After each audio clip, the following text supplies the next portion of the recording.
अब FL tower पर भी यूपीआई। जी हाँ दोस्तों, अब आप एफएल टावर पर भी यूपीआई से पेमेंट कर पाएंगे। मोदी सरकार ने दिया एक बड़ा तोहफा। अब हमारा देसी यूपीआई देसी नहीं बल्कि ग्लोबल हो चुका है। आज कई देश भारत की इस डिजिटल पेमेंट टेक्नोलॉजी को अपना चुके हैं। अब इस लिस्ट में फ्रांस भी शामिल हो चुका है। आखिर क्यों पूरी दुनिया भारत की इस देसी टेक्नोलॉजी को इतना पसंद कर रही है? दूसरे देशों में यूपीआई के इस्तेमाल से भारतीयों को आखिर क्या फायदा होगा? ये वहाँ काम कैसे करेगा? यूपीआई से जुड़े आपके हर सवाल का जवाब आपको मिल जाएगा आज के इस वीडियो में।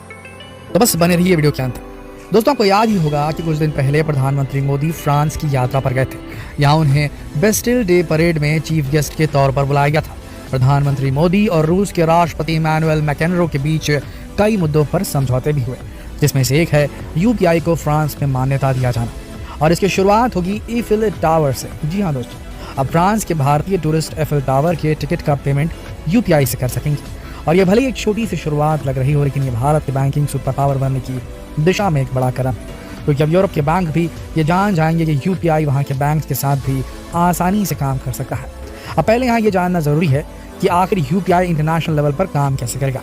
एनपीसीआई यानी नेशनल पेमेंट कॉर्पोरेशन पिछले 1 साल से यूपीआई को इंटरनेशनल लेवल पर ले जाने के लिए काम कर रहा है, और उसकी इन्हीं कोशिशों के चलते कई देश यूपीआई को अपना भी चुके हैं। भूटान, नेपाल, ओमान, संयुक्त अरब अमीरात, Malaysia, Thailand, Philippines, Vietnam, Singapore, Cambodia, Hong Kong, Taiwan, south Korea, Japan, United kingdom जैसे बड़े बड़े नाम भी इसमें शामिल हो चुके हैं। इसके साथ ही पिछले साल ही एनपीसीआई ने फ्रांस की LYLA नेटवर्क कंपनी के साथ एक MOU भी साइन किया।